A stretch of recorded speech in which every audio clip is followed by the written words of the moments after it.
Greetings and salutations, this is Brian from Mechbladestudios. You know what time it is now, don't you? Yep, it's time to revisit our good old friend Ura Butcher's take on the King of the Monsters in Godzilla City on the Edge of Battle. That's a mouthful and a half. Don't even get me started on the alternate titles. The film was released theatrically in Japan on May 18th, 2018, and on Netflix internationally on July 18th, 2018, with the whole cast and crew returning. So how does this stack up against Planet of the Monsters? Let's find out. By the way, minor spoilers for this film and full spoilers for the last film.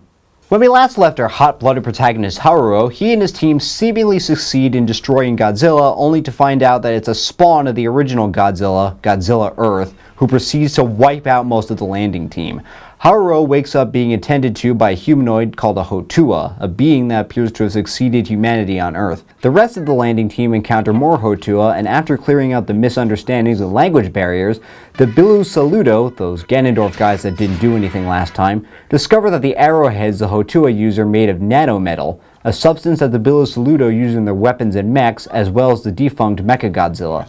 After Mechbladestudios rejoins the group, the Bilu Saludo lead the team to the source of the nanometal, the resting place of Mecha Godzilla, whose nanometal has spread and propagated to the point that it's built its own city. Now, the Eratrum team plans to use the city's resources to hopefully take down Godzilla. As I said last time, Planet of the Monsters, while flawed, provided a fairly good foundation on which to build a good story and fascinating world.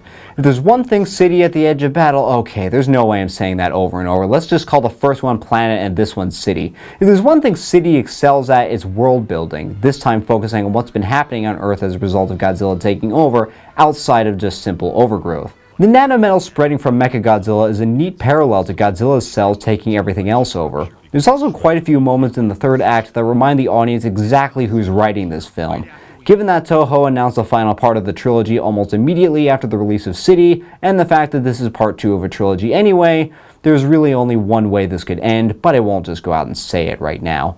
I will say one thing though, not only could they not get Mechagodzilla to look right, but Mechagodzilla itself is never brought online to 1v1 Godzilla. The characters, while still not being the best written, receive more depth than last time. They don't just spout exposition, though there is still a lot of it. Haruo is less of a caricature this time. He still wants Godzilla dead, but the attack from Godzilla Earth has called his drive to do so at all costs into question. It's an interesting deconstruction of the hot-blooded leader in that it turns out full-on assaults can lead to high body counts. Not that he could have predicted there would be more than one Godzilla, but still. He does less screaming this time and more brooding, but at least one can see why that is. Why avenge his dead parents if more people he cares about die to do so? He's become a more mature leader. Still not the most interesting protagonist, but I at least feel invested in what happens to him now. Yuko's development is bizarre. In Planet, she respected Haruo for going against the higher-ups and attempting to bring everyone home to Earth. Now, she's fallen completely head over heels for Haruo because he refuses to give up the fight against Godzilla. It's not like this is an unnatural turn of events. They were apparently friends in the past,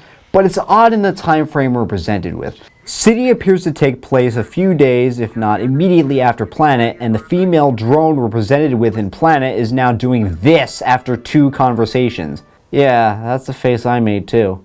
The film also shows off that Yuko's a hell of a pilot in these flying mechs called vultures. I'm glad she was given something to do compared to last time, but it's jarring, to say the least. The Bilu Saludo play a central role this time around, outside of being those weird-looking tech guys from last time.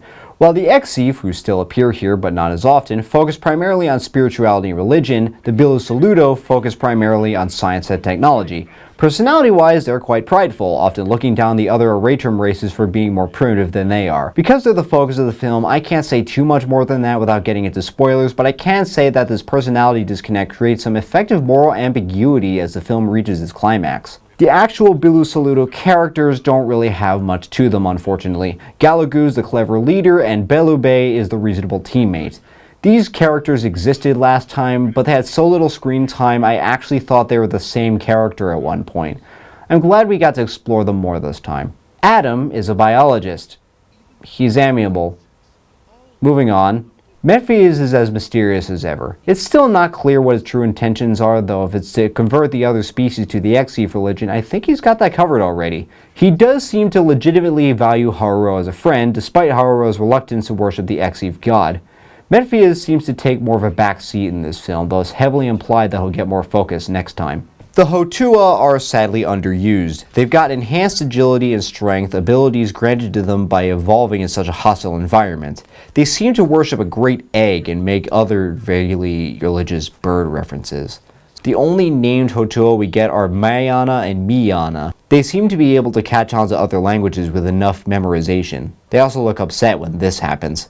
Godzilla is in this movie, but barely. He doesn't appear until the third act. I kept forgetting that this was a Godzilla movie because of all the jargon about nanometal, Hotua, and the humanoid alien species. Look, I get why Godzilla films tend to have more human screen time than the Big G himself. He can't talk and audiences need some sort of emotional anchor to be invested in, but the films usually let him be badass when he finally gets the spotlight. Even the 2014 film made his paltry 7 minutes of screen time absolutely amazing. This film seems to highlight how much of an absolute tank Godzilla is rather than how many squishy humanoids and military equipment he can wreck.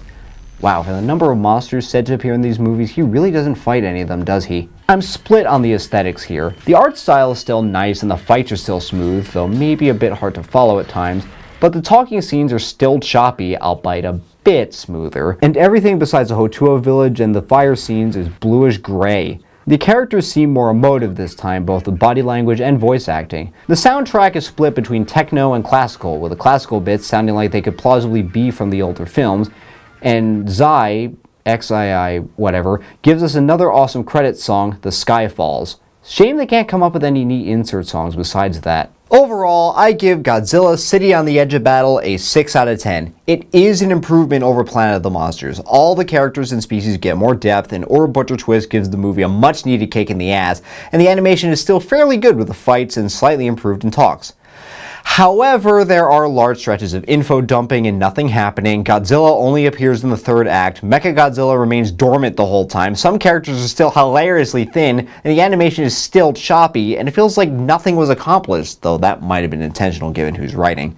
Objectively, it is slightly better, but it's still not great or even enough to raise it another point on my scale compared to the last film. As a fan, I don't think I like it as much because, well, duh. If you liked Planet, you'll like City just fine. I'll see what the Star Eater has to offer in probably January again, seeing as it's hitting Japanese theaters in November like Planet did. Not that it's doing well over there, but still. So that's it for me for now. What do you guys think? Did you like this film better, worse, or about the same as the first one? Let me know in the comments. If you enjoyed this review, leave a like and subscribe for more reviews of anime, video games, and movies. Also hit that bell icon so you know exactly when I upload a new video. Thanks for watching. This is Brian from Mechbladestudios, signing off.